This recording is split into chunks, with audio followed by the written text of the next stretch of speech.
Something like 1 in 10 people are dyslexic. So if you're not dyslexic yourself, there's a good chance you know someone who is. When I went to school, you're more likely to get a clip around the ear than a diagnosis of dyslexia. Right from the beginning, I took an immediate dislike to school. You had to sit down, sit still, stay quiet, do as you were told, learn stuff. I didn't much like any of those things. Apart from being boring, I realized pretty quickly that whatever it was we were supposed to be doing, I wasn't very good at it. But then I found something I was good at. I realized I was able to make the other kids in the class laugh. I went from being the lazy idiot to the lazy idiot troublemaker, and I was better off. I got a bit of respect from some of my classmates, and a kind of dignity was restored.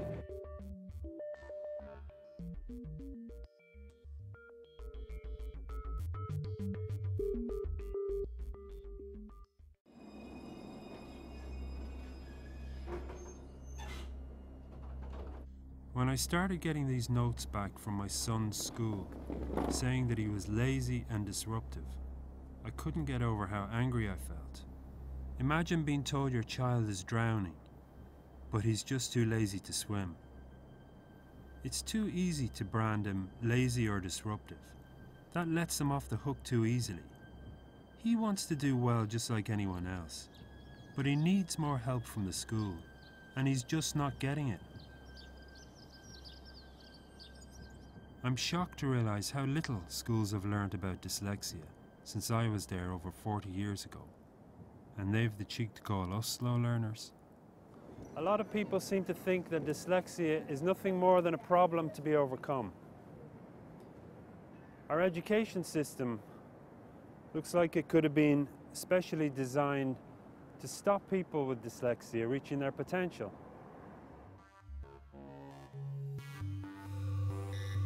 Most people obviously would, when they hear dyslexia, think difficulties with literacy.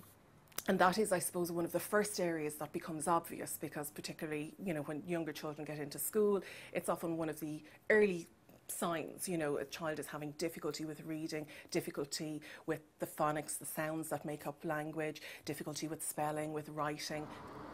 W.B. Yeats struggled in school with reading and spelling. He was always near the bottom of the class, but he went on to become one of the world's most widely read poets, a master of expressive language. But he never mastered grammar or spelling. The classic thing is the child who can maybe give a very good oral answer but can't get their thoughts down in written form the same way at all. So obviously, let's say in an exam situation, that could lead to underperformance in a child not reaching their potential. But dyslexia can affect other areas as well, so it can sometimes affect maths. Einstein had difficulty with simple basic maths. His school teachers thought he was mentally slow. But as we know, he managed to scrape through in the end. It affects memory, your ability to retain information. For remembering names, numbers and tables, forget it, still don't know them. I'd study for hours and I'd remember nothing. And obviously the difficulties again vary a lot, because dyslexia again covers a big spectrum. I have an audio sequential deficit. It sounds wonderful, but what it is that sometimes if somebody is saying a word, I actually hear something very different. I have a big thing about I can't say the alphabet. I'm 54 now and I still can't say the alphabet. A dyslexic woman works in the same office building for 16 years, but every day she has difficulty finding her office. The woman's name is Diana Schwank. According to the Wall Street Journal, she is one of America's top economic forecasters. Richard Branson, a dyslexic man, says he had no understanding of school whatsoever, and that he failed IQ tests. He's now a billionaire, and when he was running the largest group of private companies in Europe, He was unable to tell the difference between gross profit and net profit. It's as if dyslexics find the easy stuff hard, but the hard stuff easy. So we'll say for most of us we have a profile where we have small strengths and weaknesses like that. For people with dyslexia, their profile is often described as like the Himalayas because it can be like this. So they have these huge relative strengths, but also then they can be corresponding areas of difficulty, you know.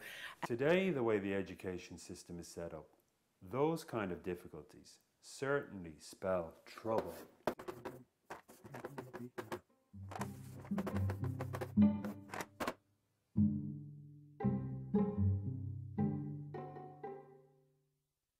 Society may not have caught up yet, but there's a growing number of academics who believe that there's a very positive side to being dyslexic.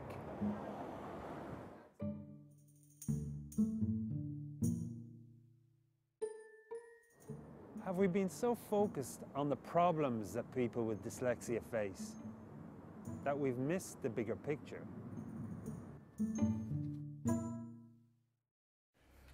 The gift of dyslexia is truly the gift of mastery. A dyslexic person can master things faster than the ordinary person can even understand them. We desperately need people who can think differently.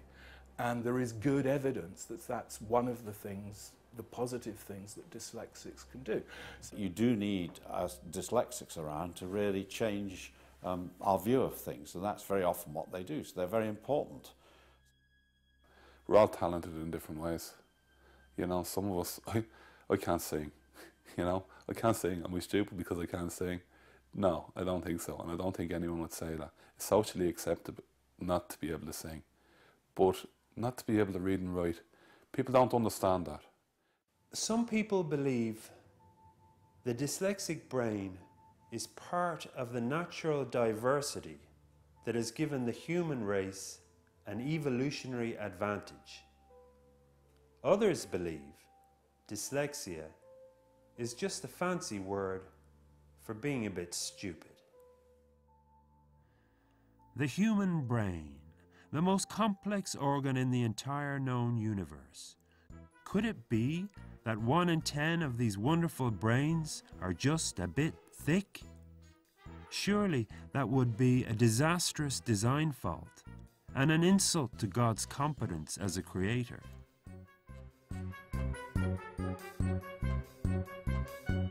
According to the experts, if you're dyslexic, by definition, you are of at least average intelligence. But I want to talk to somebody with a scientific background who understands how the brain works and how that relates to dyslexia. I'm a neurologist by training, but I run a charity called the Dyslexia Research Trust. The research we do there leads through directly to improving the way in which children can see the letters and therefore how they learn to read.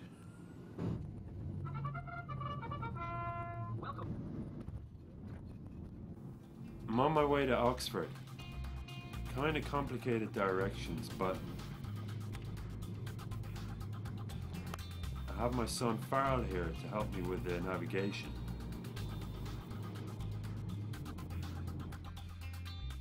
There are many techniques now for looking at the brain in action, so that there are ways of seeing whether or not the brain is different.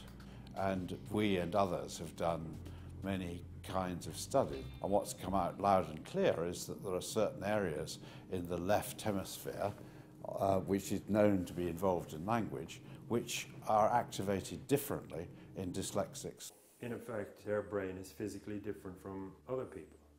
Yes, and well, you mustn't think that this means that it's damaged in any way, it's just different. Do you think they're low in intelligence?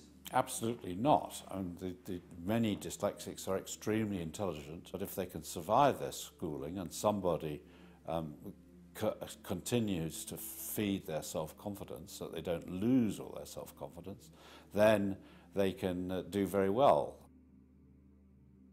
My name's Professor John Stein. I'm a lecturer in neuroscience at the Oxford University Medical School, and also fellow and tutor in medicine at this college, Magdalen College. I think I saw a speech you gave, and towards the end of it you had a section called The Advantages of Dyslexia. Could you outline what you were talking about there in relation to that? Well, during the development of the brain, there's competition between all the kinds of nerve cells, and the ones that lose out in the competition die, or at any rate are impaired in their development. Impaired development of one set of cells, but to the benefit of other cells. So the impairment of this magnocellular system is compensated for very often by superior performance of other parts of the nervous system. That means that other sets of cells, in particular parvo cells, are more developed and therefore can make better connections. And the result is that the things that the parvo cells do are actually better in dyslexics. And it turns out that they're important for holistic kinds of processing, seeing a whole scene and seeing how all the bits fit together as a whole. And that latter attribute is what dyslexics are often very good at. That's why they make good architects, artists, even entrepreneurs. Very often dyslexics are highly creative. You probably know that Sir Richard Rogers, who is himself dyslexic, will not, or prefers to have people who are dyslexic in his architect's office because he finds that they are much better at seeing how a building will look when it's finished. I gave a lecture on dyslexia and creativity the other day, which I summarised the research there is, and there is enough to make it at least plausible, I think very likely, that dyslexics have these high talents. Yeah. So dyslexics may be weak in one area, but strong in another. But that's the way they're supposed to be. So stop saying they've got a learning disability. There's nothing wrong with dyslexics. It's the education system itself that's got the learning disability. I asked somebody who's quite well known in Ireland a while back. He was been invited to something, we'll say the Dyslexia Association are running, and I happened to meet him and I put the invite out and he said, oh yes, I have a friend in England who can cure that. And I just thought, oh, I rest my case. You know, you continually come up with people who do not understand, and so I would think anybody who's just found out, just go very slow, find out exactly what your particular, how it affects you. Like, as I said, the health thing, sometimes that's not even looked at, that it affects health. And then, you know, just work on the confidence, do whatever it takes to kind of find out what can be done, because it's actually quite, as I said before, if somebody said there's a pill, take it and you won't have dyslexia more, and I'd refuse to take it. I think it's a wonderful thing to have. Next, I want to talk to a dyslexic man whose IQ is high enough to be in the top 2% worldwide. You were telling me your wife is doing a book on dyslexia. Could you just tell me a little bit about that? My wife Jenny is not dyslexic and gets quite bitter about it at times. Well, we can't all be perfect. So, as a fundraiser for the Dyslexia Association, she was quite surprised to find out, for instance, that Albert Einstein was dyslexic, that Leonardo da Vinci was dyslexic, Michelangelo was dyslexic, that Tom Cruise is, and so many other people that we know, and to compile their stories. And she was entitling the book, I'll never be successful because I'm not dyslexic. Brendan O'Carroll, apart from being a comedian, a successful playwright, a best-selling author, a filmmaker, an entrepreneur, and an aspiring politician, what have you ever done with your life? When I was 6, 7 years of age, at that point I thought I was just stupid. I couldn't keep up with the kids in school. I certainly wasn't able to complete the work that they were completing. By the time I got to 4th or 5th class, a composition, it was terrifying.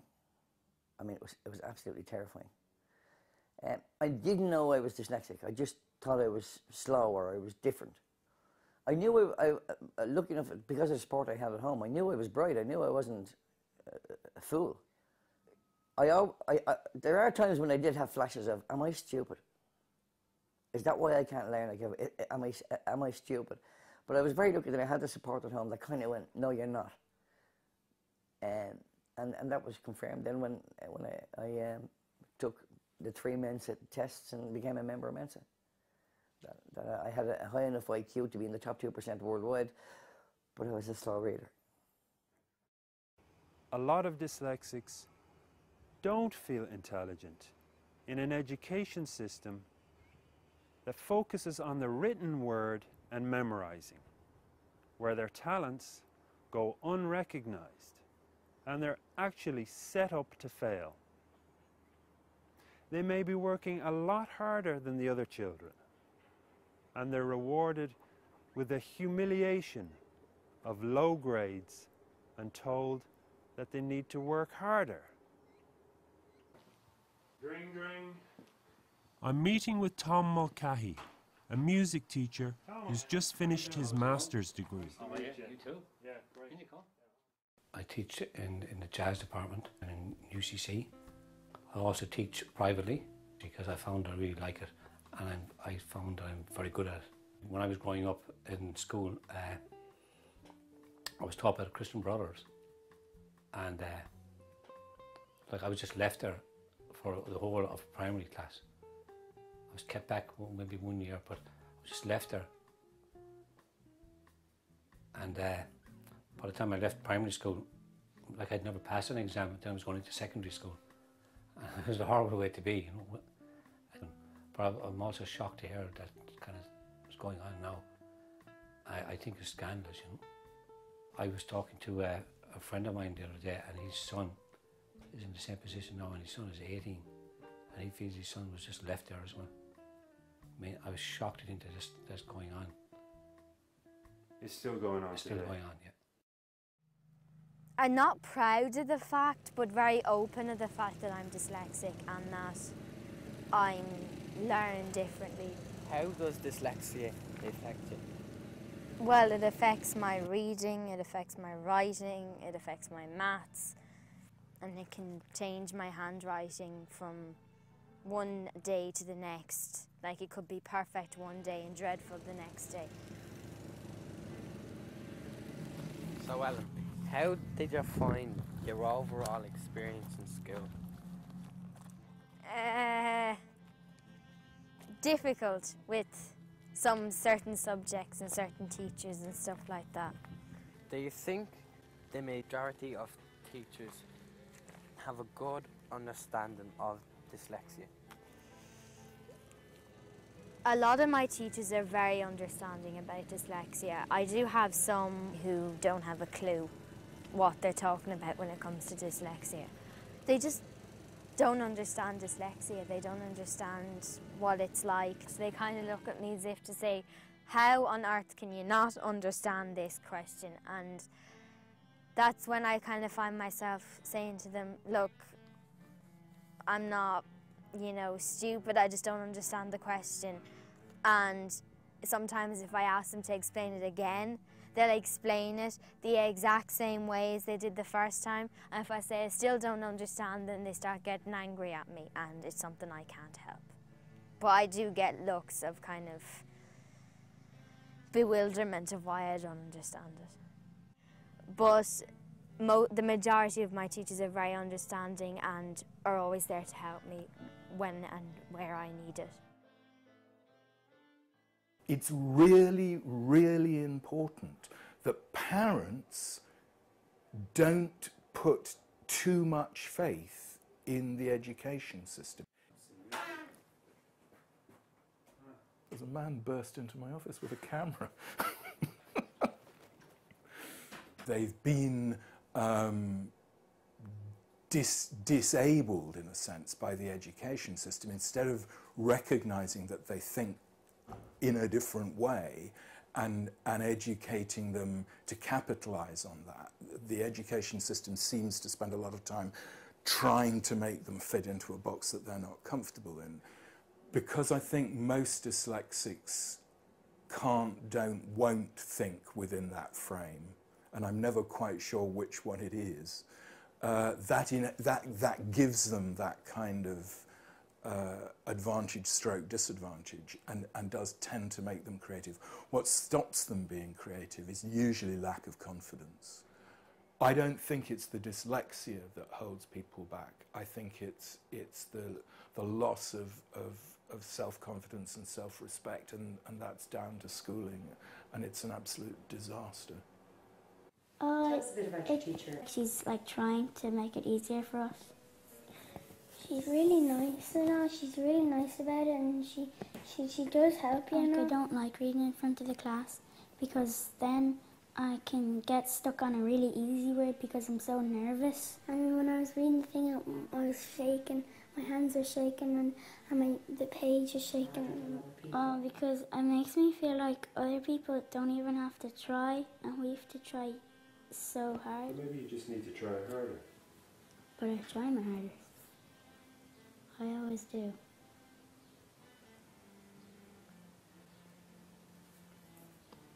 What about you, Sal? Maybe you need to try harder. I'm trying my best. I can't do anything more than my best. It's like I'm not even trying, even though I am. It's like people in my class, it's like them trying their worst. But me trying my best, it's like them trying their worst. Are you a bit lazy, do you think? No, I'm trying so hard. I'm trying as hard as I can. Like people kind of cut a bit of lots of your brain out, and then you only have a bit. Like you're only able to use 2% here. You're only able to use 2% of your brain. That's what it's like. I feel like I should just give up because it's just everyone else knows, and I just don't know. I just don't feel like trying anymore.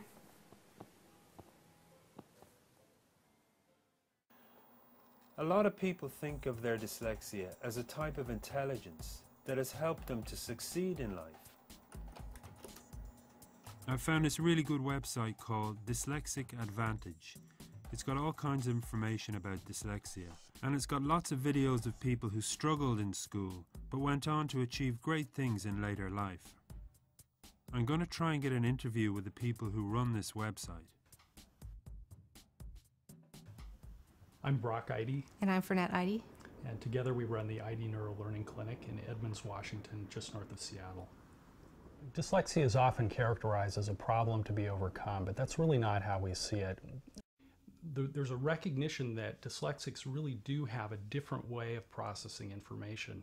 The immediate response we would like to see from people when they find out that their child is dyslexic or that they're dyslexic is, oh good, let's take advantage of all those wonderful strengths and let's look at how these can be used. Some of the biggest problems that we see with children with dyslexia and dealing with the educational system arise from the fact that their developmental pathway is very different from the pathway that the educational program is designed optimally to suit. So you're asking students to focus their greatest attention on things that they're really not optimally suited for in the early grades. Kids lose their confidence. They lose the ability to hope that those things are going to happen. The messages that these kids have internalized from years of being stuck in an environment that's really not aimed at helping them develop in the way that they're pre-programmed to develop, but instead to focus attention on the things that they struggle with. Dyslexia is really a reflection of a nervous system that's been organized to work in an entirely different way and to process information in a different way. And that difference creates a whole range of advantages. In our book, we talk a lot about the kind of advantages that we see in individuals with dyslexia. We call them the mind strengths. M stands for material reasoning, and it's basically a form of spatial reasoning, but it focuses primarily on three-dimensional as opposed to two-dimensional spatial reasoning. Material reasoning can be things from fashion design. It could be things like engineering. The I is for interconnected reasoning, and that includes things like the ability to see analogies, seeing relationships between words and concepts and ideas that are more distant, more unusual, and to see the most important overriding central concept that links together a variety of things. So that's the I. Giftedness can be these cross-transdisciplinary sorts of people who connect things like mathematics and science and, and anthropology or something like that. They're people who fall outside of traditional categories. N is for narrative reasoning.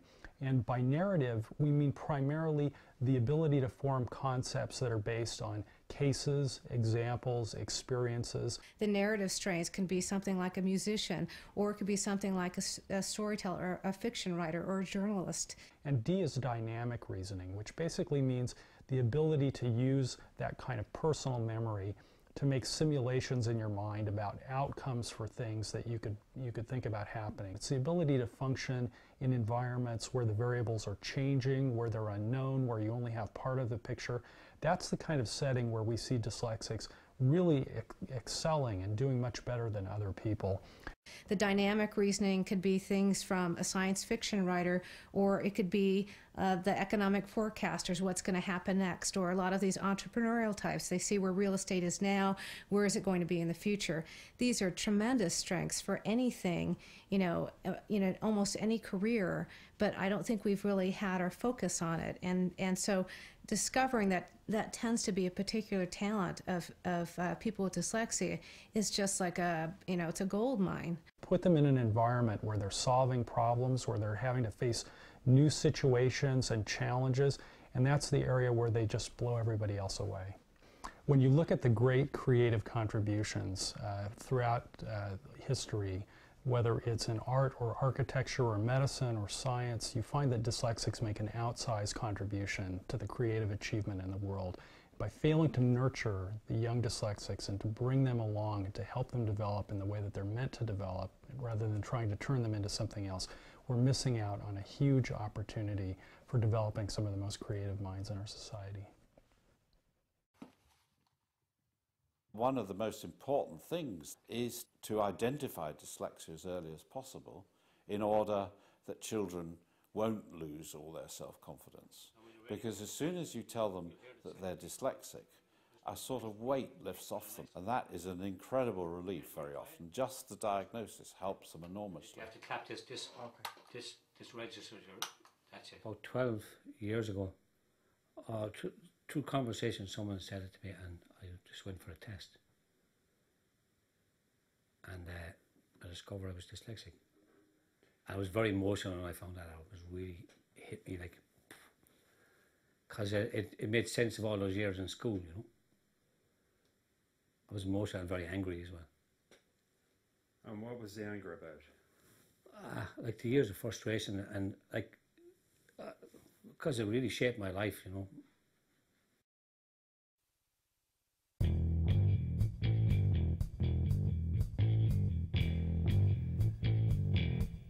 When my son got a diagnosis of dyslexia a few years ago, it made me wonder whether I might be dyslexic myself.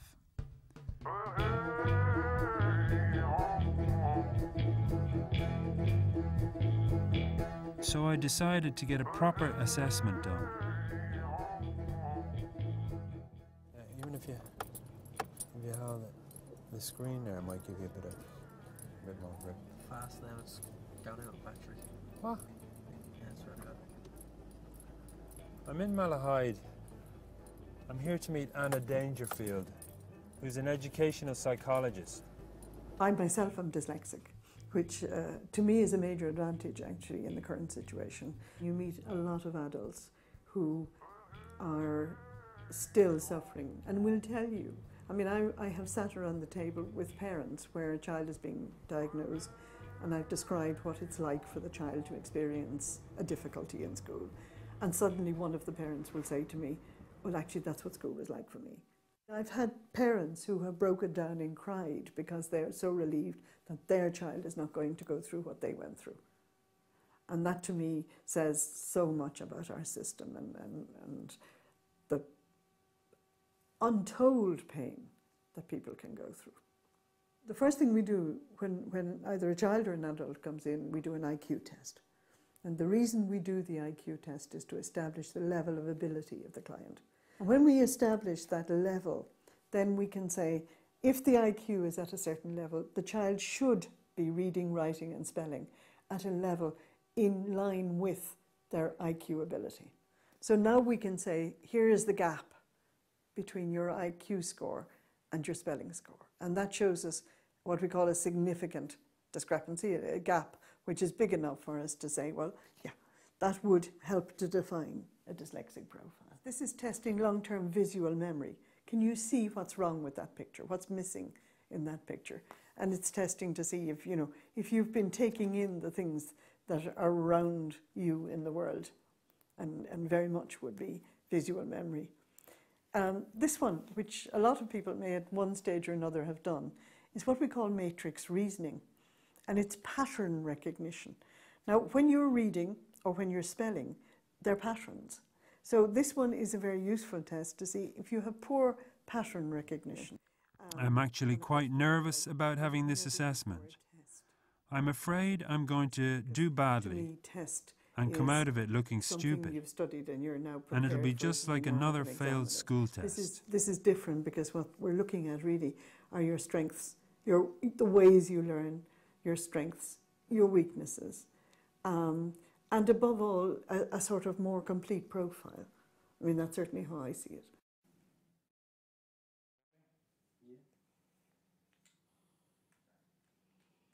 There I am doing the assessment. I'm actually quite enjoying it. Some of it I'm finding easy, other parts I'm definitely struggling with.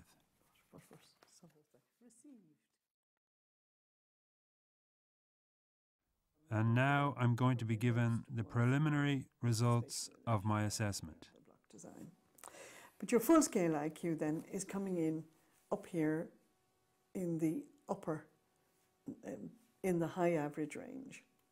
Wow. Yeah, in the 81st percentile. Okay. Which is very creditable. Whatever your fears this morning were, they're certainly unjustified. You're an extremely bright man, which I knew anyway. Now, when we break down into areas of strength and weaknesses, then you can see what's pulling you back. Right. And some of it would be very much in line with a classic dyslexic profile. Processing speed and working memory would both, commonly fit in within. Yeah. And the other thing that I would say affected you probably in school was the speed at which you read. Because if you put processing speed is about doing things under timed conditions, but it's also about thinking about what you have to do. Yeah. So if you're doing that in an exam situation, you have to take time to think, it's going to slow you up. Right. And that in turn is going to reduce the amount of time you have to do the tasks. And of course, our education system is hugely dependent on working memory. Yeah. Your verbal comprehension index is coming in up here in the up at 129, which is the very top of the superior range of ability. Okay. So very close to the very superior range of ability, at the 97th percentile, which means that only 3 people out of every 100 are better than you are in that area. Wow. So it's a very creditable score. That was really quite an emotional experience. It's as if the confusion and the types of difficulties I've experienced throughout my life have been acknowledged here today for the very first time. I think this will give me more understanding and a better insight into myself. Now, I had a very good experience when I had my assessment, but not everybody has such a good experience when they go to see their psychologists. There's no room anymore for a little bit of old-fashioned eccentricity. Seems to be gone out the window entirely, unless you conform precisely to their tests. All of these reports I was getting were contrary to my instincts. It's a shame that I couldn't enjoy their eccentricity. One of them liked to play with his fingers, and I used to giggle, look, he's making operas, because he'd be and dancing around and marching around, and I thought this was great fun, and instead I had these people looking at him, very weird, very weird. And now he's extremely creative, is writing songs and making up music and harmonising and busking, making his own money. He's only 16. Yeah, he's extremely creative. In his junior cert, the lowest mark he got was a B in a high-level paper. He's A's and B's. He got an A in music and an A in maths, honours. The child, I was told, should go to a school for Down syndrome type of children, that it would be cruel otherwise to pitch him in with these other children who would ruin his life. It's very common to have dyslexia, Asperger's syndrome, ADHD, behavioural problems, dyspraxia, which is simply clumsiness and awkwardness, and sensory integration problems. By that I mean people who are upset by loud noises and that kind of thing. So you tend to get these problems they tend to go together in a spectrum, not just the dyslexia on its own. And indeed, a lot of the people that I see, they have a single diagnosis of dyslexia, and all these other conditions, they have them as well, and they're very often missed. Do you think being dyslexic could give somebody an advantage in life? Yes, it does, but it gives them a disadvantage at primary school and secondary school, and maybe even university. But when they find their niche later on in life, it gives them a massive advantage, because the genes that give you this dyslexia are the same genes that give you creativity in later life. Of course, the problem is that the spirit may be knocked out of these children by the time they get to out of the educational system, and they just may be so disillusioned and worn out that they just give up. What's messing got to do with dyslexia? Messing in class got to do with dyslexia? I couldn't keep attention on things, you know. As well as that, it's avoidance. You know, if you ask me a question I don't want to answer, what am I going to do? I'm going to do something to distract you. I'm going to do something to try and get away from it. I'm going to bring up another question. I'm going to do something. It's avoidance. That's what it's about. Messing in class was avoidance to the fact that I couldn't do things.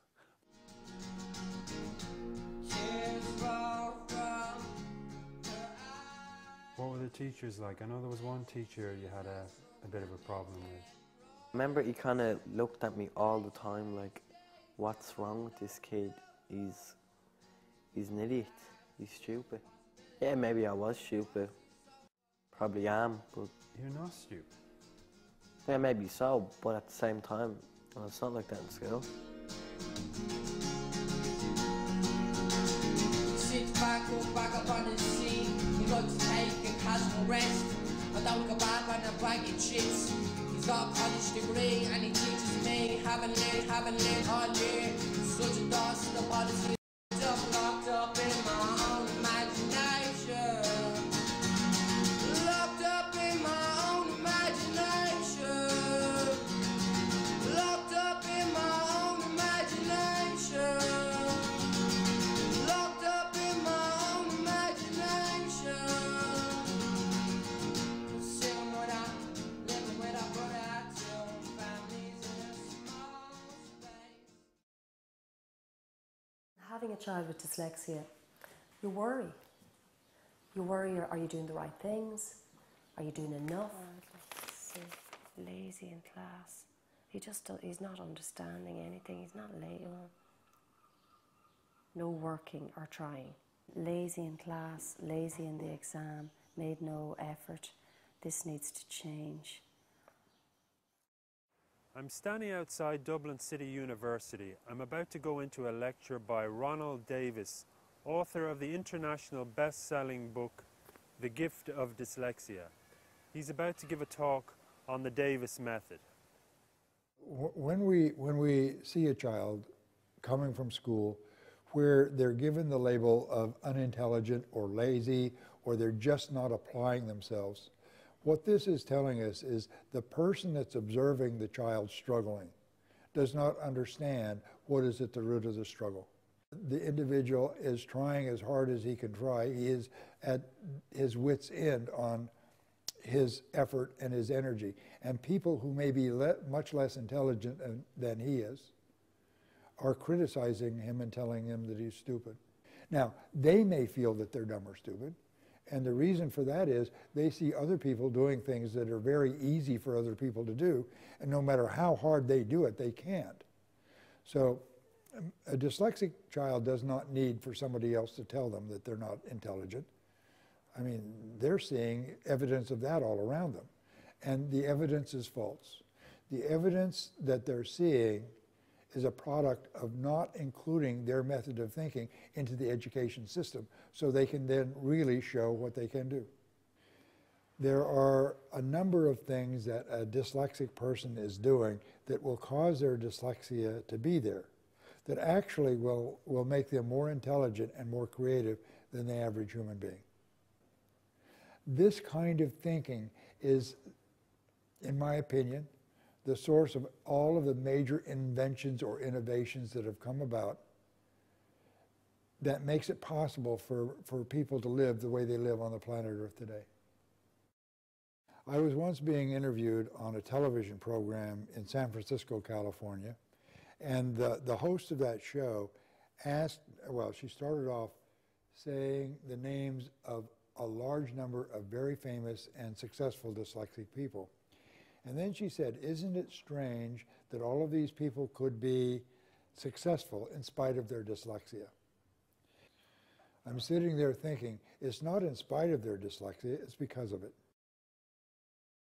Every day the child goes into school with dyslexia, undiagnosed, that child says to themselves maybe 100 times a day, I am stupid, I am hopeless, I'm no good, as a person I'm worthless. That continues on, then they get very depressed, they may drop out of school, they may become suicidal. So it has a devastating effect on their self-esteem and it can have a devastating effect on their life course. There are a lot of fantastic teachers out there doing a brilliant job under very difficult circumstances. And it's because of those teachers and the help they get from parents that a lot of dyslexics do very well. But for every dyslexic that succeeds, I wonder how many end up in jail instead of university.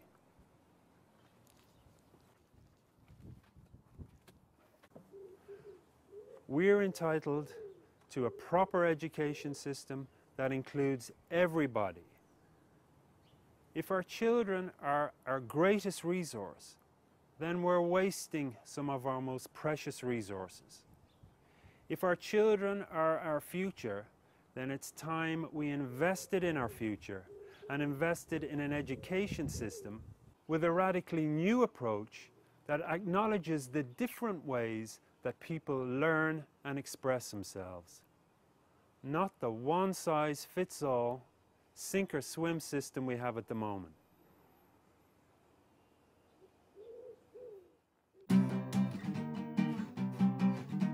You might not be doing well in school, you may have a bad memory or difficulty with reading, writing or spelling or some other problem.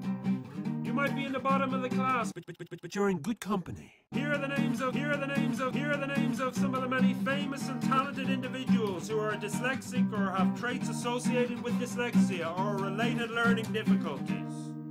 Winston Churchill, JFK, Leonardo da Vinci, Pablo Picasso, Albert Einstein, Charles Darwin, Muhammad Ali, Magic Johnson. The list includes people who are entrepreneurs, writers, journalists, filmmakers, designers, military heroes, surgeons, scientists, entertainers, inventors, actors, artists, architects, athletes, musicians, physicians, and even politicians.